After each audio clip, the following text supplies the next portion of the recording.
Olá pessoal, vamos lá, professora Fanny com uma aula de Química. Hoje a gente traz um tema super interessante para vocês, que é o tema que vocês estão vendo agora, que é hidrocarbonetos. Antes de iniciarmos nossa aula, vamos relembrar algumas coisas. Nós estamos trabalhando com funções orgânicas. Funções orgânicas são grupamentos de compostos orgânicos que precisam ser separados para uma maior compreensão didática e que foram separados baseado em suas características físicas e químicas parecidas. Hidrocarbonetos, então, é um grupamento de funções orgânicas onde eu tenho só carbono e hidrogênio. Ok? Todos os compostos orgânicos, então, que são compostos de grandes cadeias carbônicas em sequência, né? Carbonos em sequência, quando só possuem carbono e hidrogênio, fazem parte dos hidrocarbonetos.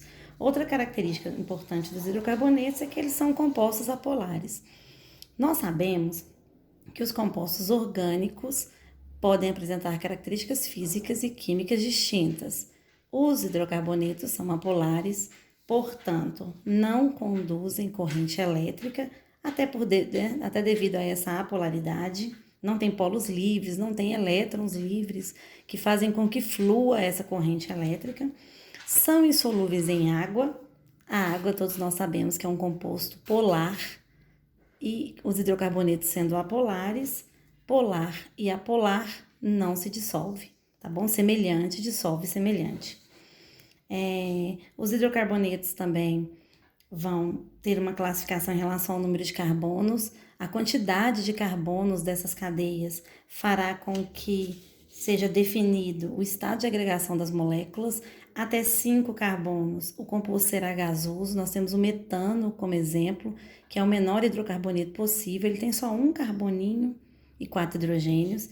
De 5 a 17 carbonos, os compostos serão líquidos.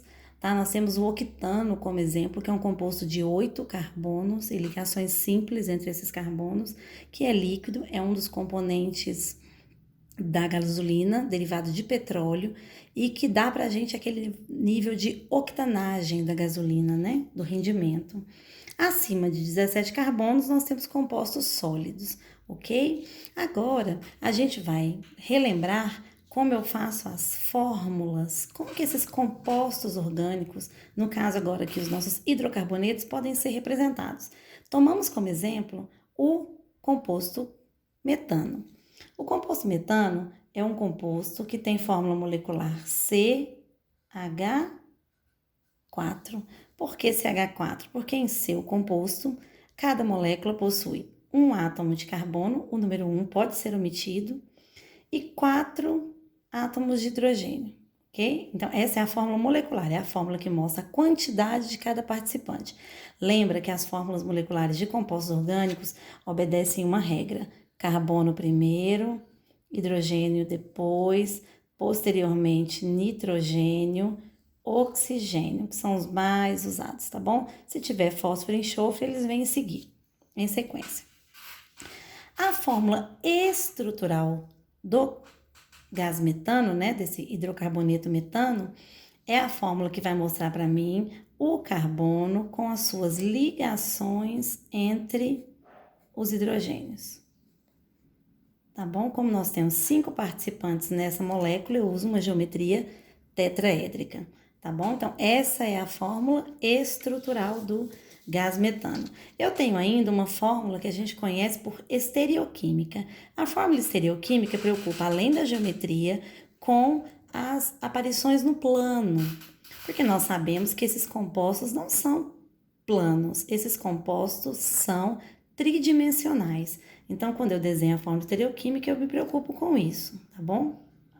Eu desenho para o metano sempre 2 carbonos no plano, um carbono atrás do plano, representado por esse tracejadinho, e um carbono à frente do plano, representado por essa linha mais grossa. Eu não preciso me preocupar com qual, se é esse ou esse que vai estar à frente do plano. Para os compostos tetraédricos, para os átomos tetraédricos, né, como carbono, eu preciso de 2 ligações planas no plano, uma atrás e uma à frente do plano, tá bom? Essa fórmula estrutural, ela pode ser apresentada de algumas outras formas. Vamos entender, então, as formas com que essa fórmula estrutural pode ser apresentada. Pegamos como exemplo o composto butano. O butano é o composto que derivou o nome do nosso botijão de gás, né? O nosso botijão de gás traz em seu interior gases como butano e propano, maioria butano, que fazem com que nós tenhamos aí nas nossas cozinhas para fazer a chama, né, do nosso fogão. O que é a fórmula estrutural plana? Eu tenho 3 tipos: plana, condensada e em linhas. A fórmula estrutural plana é essa que nós já sabemos aqui, ó, tá bom? Que não preocupa com o plano, é o jeito que eu consigo representar no meu caderno. Então, o composto butano é um composto de 4 carbonos. Aqui representados os 4 carbonos. Cada carbono faz ligação, faz até 4 ligações. Portanto, a fórmula estrutural plana do butano é esta: 4 carbonos com seus hidrogênios. Bom, quando eu quero escrever essa fórmula estrutural de um jeito mais condensado, como o próprio nome já me diz, eu vou dar uma condensada, uma diminuída, uma reduzida nessa fórmula. A fórmula condensada obrigatoriamente mostra todos os carbonos e suas ligações, porém, ela não mostra essas ligações de hidrogênio. Eu condenso todos os hidrogênios do seu respectivo carbono. Então, esse primeiro carbono tem 3. O segundo carbono tem 2 hidrogênios, vem cá, H2. Esse outro carbono também tem 2, eu venho aqui, H2. E o último carbono que tem 3 hidrogênios, H3, ok? Então, vamos lá, momentinho para o print. Ok. Continuando, lembra que os compostos orgânicos recebem nomes e esses nomes são montados a partir das suas fórmulas estruturais, ok? Eu sempre uso um prefixo que é relacionado ao número de carbonos dessa cadeia. Eu uso também um intermediário, que é o tipo de ligação entre carbonos, e eu uso um sufixo para montar essa palavra que tem a ver com a função orgânica, no caso aqui, hidrocarboneto. Como eu estou trabalhando com hidrocarboneto, eu vou usar a terminação O. Outras funções orgânicas terão outras terminações. O álcool, por exemplo, terá a terminação OL. O aldeído terá a terminação AL. A acetona terá a terminação ONA. E vários outros que nós veremos depois um por um, tá bom? Agora nós estamos revisando a função hidrocarboneto. Então vamos lá. Quando eu estou falando aqui do meu prefixo e digo que ele tem a ver com o número de carbonos, eu tenho uma linguagem que é química e que eu preciso seguir para montar o nome da minha cadeia. Quando eu tenho um carbono apenas na cadeia, eu uso o prefixo met. Quando eu tenho 2 carbonos na minha cadeia, eu uso o prefixo et. Quando eu tenho 3 prop. Quando eu tenho 4 carbonos na minha cadeia, eu uso o prefixo but. Quando eu tenho 5 pent. Quando eu tenho 6 ex. Quando eu tenho 7 hept. Quando eu tenho 8 oct. Quando eu tenho 9 non. Quando eu tenho 10 dec. Quando eu tenho 11 undec. Quando eu tenho 12 dodec. Tá bom? Mas aqui eu coloquei só até o 9 só para ajudar já a gente a relembrar como é que monta o nome do composto orgânico. Então, ó, presta atenção que aqui do 5 para frente parece com os campeonatos de futebol ou qualquer outro campeonato que a gente escuta, né? Ah, o time tal foi hexacampeão, ganhou 6 vezes. Ah, a seleção tal é heptacampeã, ela ganhou 7 vezes. Tá bom? Daqui para trás é uma linguagem exclusivamente dos compostos orgânicos, mas aqui nos ajudam, tá bom? A relacionar. Ok. Tipos de ligação. O que seriam esses tipos de ligação? Lembra que entre os carbonos que a gente desenhou ali agora no modelo passado, eu posso colocar um tracinho que representa a ligação simples, eu posso colocar 2 tracinhos que representam ligação dupla. Eu posso ter na minha cadeia 2 duplas, triplas, 2 triplas e assim por diante. Vamos aproveitar para fazer um gancho aqui e relembrar que as ligações simples são ligações sigma, tá bom? As ligações duplas sempre tem uma pi e uma sigma, tá bom? As ligações triplas têm 2 pi e uma sigma. As ligações sigma são mais fortes, as pi são mais fracas. Quando o composto rompe ligações, primeiro ele rompe as ligações pi, só posteriormente a gente consegue, com um pouco mais de energia inserida no sistema, romper as ligações sigma, ok? Só para fazer um gancho. Quando eu tenho entre carbonos somente ligações simples, nenhum outro tipo de ligação, eu vou usar o intermediário AN. Quando eu tenho ligações duplas, uma ligação dupla, aliás, no meu composto, eu vou usar o intermediário EN. Quando eu tenho 2 duplas no meu composto, eu vou usar o intermediário DI, representando 2 ligações duplas, que é EN. Quando eu tenho uma ligação tripla, eu vou usar o intermediário IN. Quando eu tenho 2 triplas, obedecendo aqui a regra do DI para 2, eu vou usar o intermediário de IN, tá bom? Lembra na ordem das vogais, A, E, I, A, E, I. Ligação simples, dupla, tripla. Apareceu 2 de EN, apareceu 2 triplas de IN. Se aparecer 3 ligações duplas, eu vou usar tri-EN. 3 ligações triplas, eu vou usar tri-IN, ok?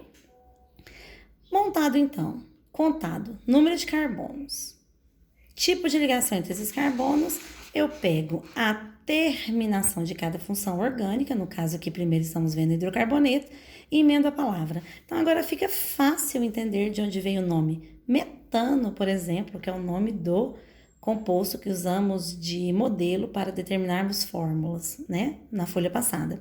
O metano, por exemplo, é um composto de um carbono, com ligações simples, e é um hidrocarboneto porque só possui carbono e hidrogênio, tá bom? Eu conheço o etanol, que é meu álcool comercial, né? O etanol é um composto de 2 carbonos etan, que só tem ligações simples entre esses 2 carbonos, então etan, e ele é um álcool da função orgânica álcool, então ele é o etanol.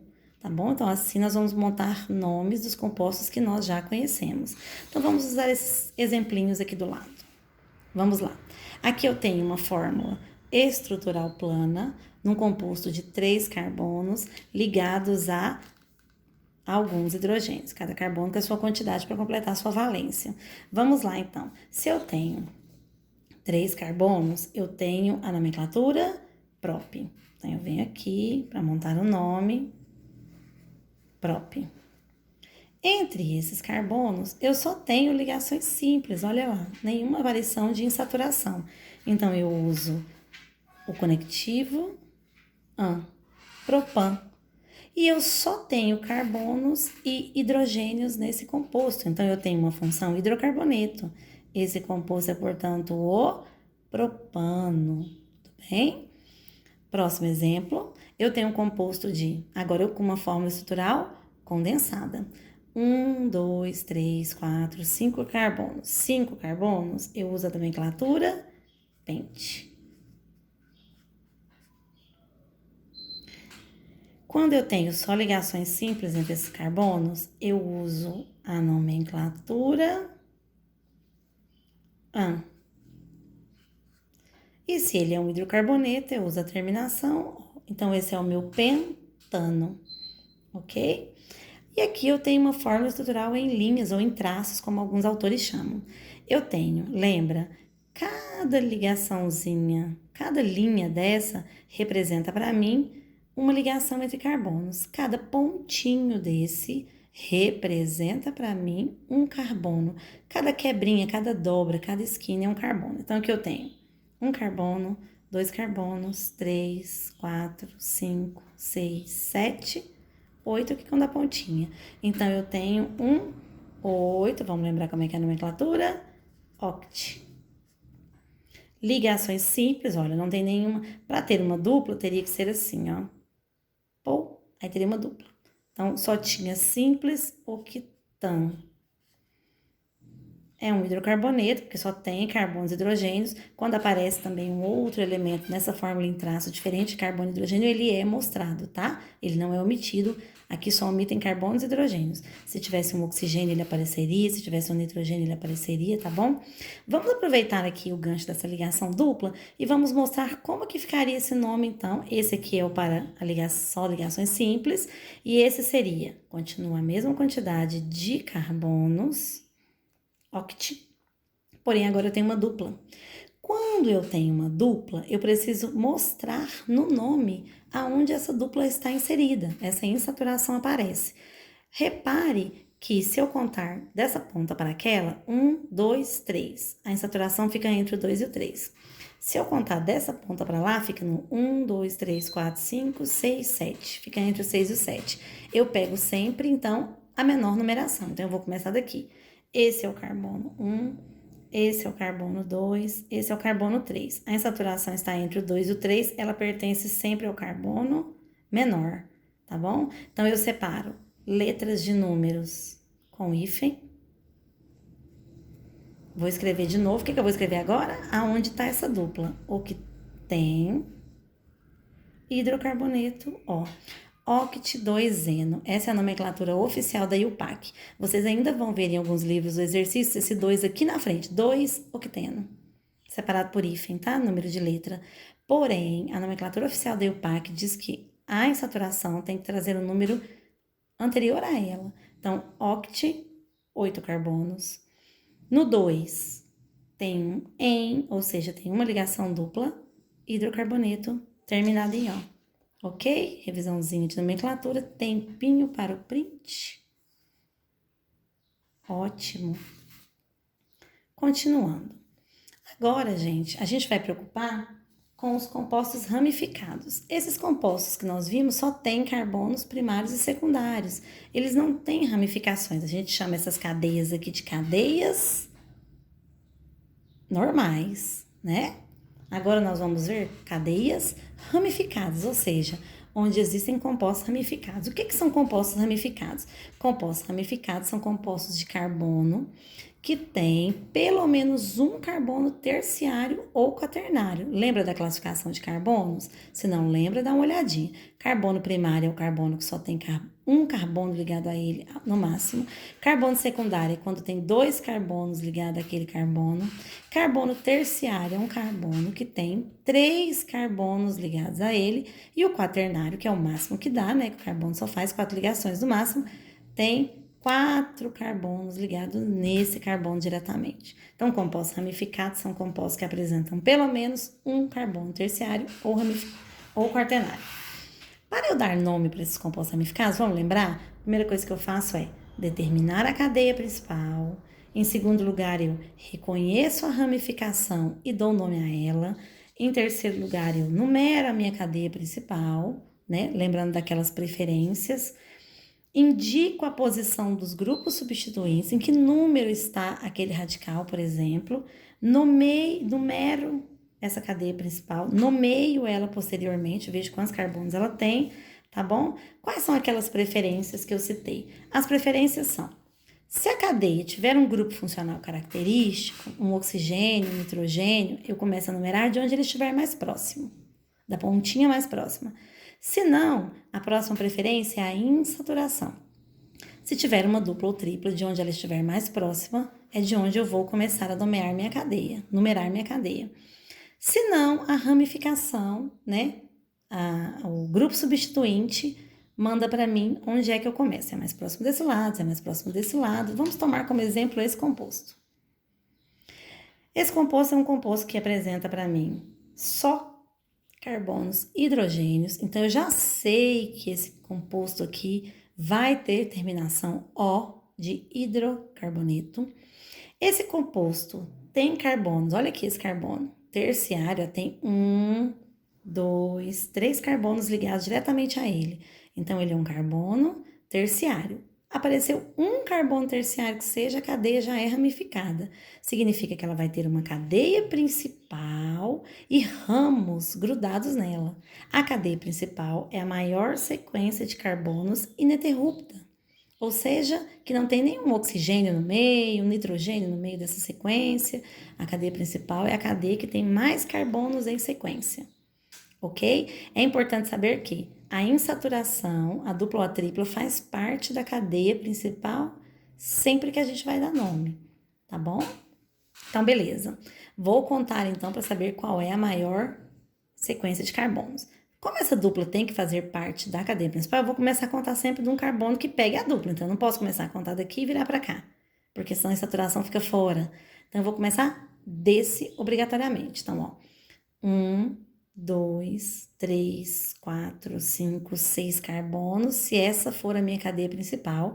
E tudo que tá aqui fora dela, que vai ficar isso fora e isso fora, são radicais, tá bom? São grupos substituintes. Eu substituo um hidrogênio desse carbono por esse H3, eu substituo um hidrogênio desse carbono por esse H3 e assim por sequência.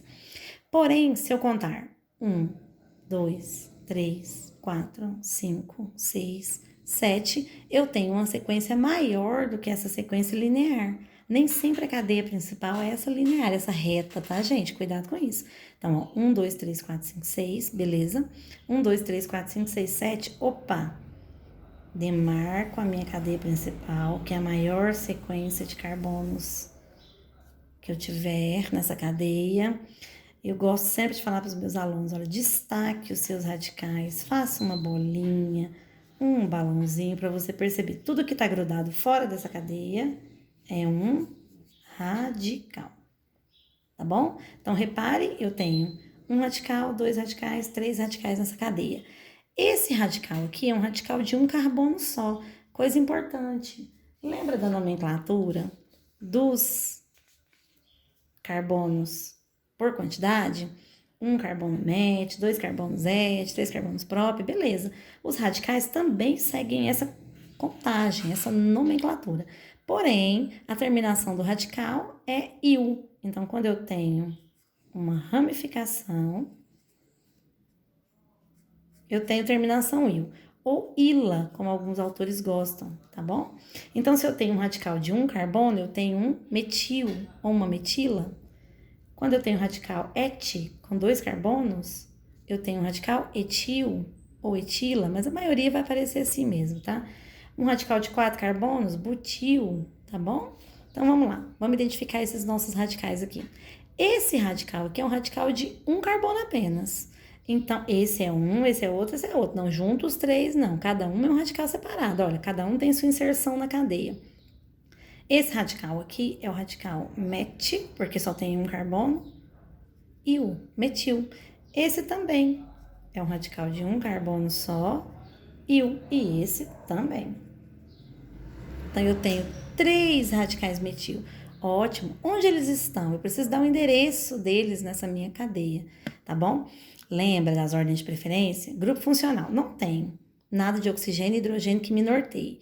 Passo para a próxima. Tem insaturação? Tem sim. Olha a insaturação aqui. Então, eu vou começar a numerar a minha cadeia principal de onde a insaturação está mais próxima. Só numero cadeia principal, não numero radical. 3, esse é o carbono 4, esse é o carbono 5, carbono 6, carbono 7. Vamos identificar onde estão os radicais? Eu tenho um radical metil no carbono 2, um radical metil no carbono 3, um radical metil no carbono 5 e uma insaturação entre 1 e o 2 que pertence ao menor, a 1. Vou falar o nome de todo mundo. Primeiro, quando tem ramificações, tá? Quando tem grupos substituintes, eu começo a falar deles na cadeia principal, antes da cadeia principal, tá? Na nomenclatura. Então, ó, como são radicais iguais, eu não preciso falar 2 metil, 3 metil, 5 metil. Eu posso juntá-los e falar todos ao mesmo tempo. Então, eu vou numerar onde eles estão. No 2, número de número eu separo com vírgula, número de letra eu separo com hífen. No 2, no 3 e no 5. Quantos radicais metil tem? 3, então eu vou usar trimetil.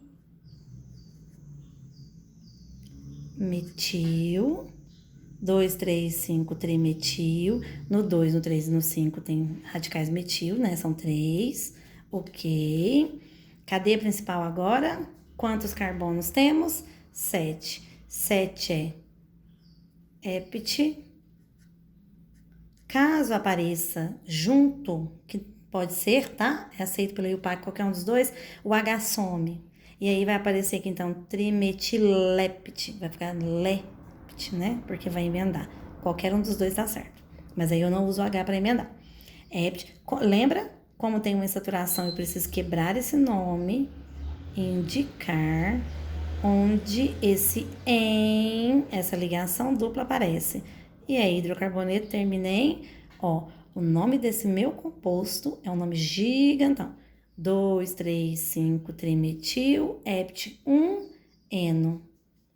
Beleza? 2, 3, 5 é onde estão os radicais. Hept, trimetil, que são 3 radicais metil de um carbono só. Hept, 7 carbonos. Esse 1 me refere, né? Faz referência a esse em, que eu já sei, ó. Em ligação dupla, ó, de hidrocarboneto. Beleza? Tempinho para o print. Vamos lá pensar em alguns radicais orgânicos, porque a gente vai ter alguns problemas com esses radicais se eu der nome de uma forma tão simples assim. Então, na verdade, continua sendo simples assim, mas vai seguir algumas regras. Vamos lá. Eu tenho aqui, por exemplo, olha, que inicialmente, radicais orgânicos de um carbono, esse tracinho aqui é onde ele vai estar inserido na cadeia principal. Então, imagine que a cadeia principal está aqui, tá bom? Grudado neles. Se o radical tem um carbono só, lembra? Metil. Se o radical tem 2 carbonos, aqui está a cadeia principal. Eu tenho um etil. Eu tenho um etil. Se o meu composto apresenta um radical de 3 carbonos, eu tenho um prop, que são 3 carbonos, e lembrando que pode aparecer propila também, tá bom?